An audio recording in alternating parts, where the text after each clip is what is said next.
कोणत्या ग्राउंड फ्लोअरवर ना वर पाहिजे ना मला सांगा वर केलं त्यांनी बरोबर लावलं तर मागून पण टाक जाऊ दे आपण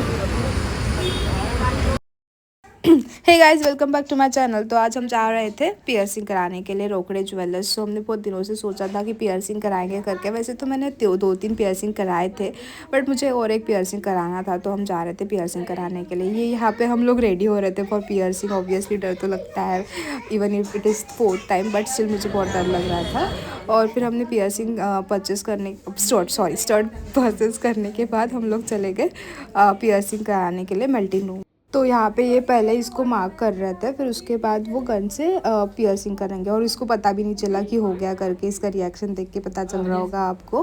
फिर उसके बाद ये बहुत खुश थी।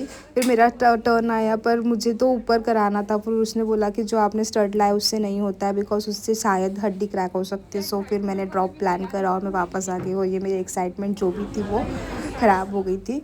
फिर उसके बाद हमने सोचा कि चलो मेरी छोटी बहन को ही करा देते। अभी हमने परचेस कर ही लिया है, तो फिर ये देखो इसने भी करा लिया है। इसको भी अच्छा दिख रहा था। उसको थोड़ा सा पेन हुआ बिकॉज़ वो थोड़ा सा वहाँ पे हड्डी जैसे रहता है ना अपना, थोड़ा सा हार्ड रहता है, तो उसके वजह से उसको पेन हुआ। फिर ये अपनी स्टोरीज़ बता रहे हैं कि कितना पेन हुआ कितना पेन नहीं हुआ करके। फिर हम लोग निकल गए घर के लिए।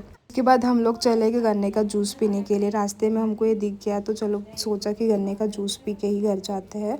और आटरस्ता स्क्वायर पे बहुत ही अच्छी लाइटिंग लगती है। फिर हमने थोड़ा गन्ने का जूस पिया और फिर हम लोग निकल गए घर के लिए। फिर मेरी दोस्त आई थी, वो बोल रही थी कि चलो कुछ खा के आते हैं। फिर हम लोग चले गए मोमोज़ खाने के लिए। वहाँ पे फिर मम्मी का फ़ोन आया कि बाज़ार से कुछ सब्ज़ी ले लीजिए आप, क्योंकि आज सैटरडे है।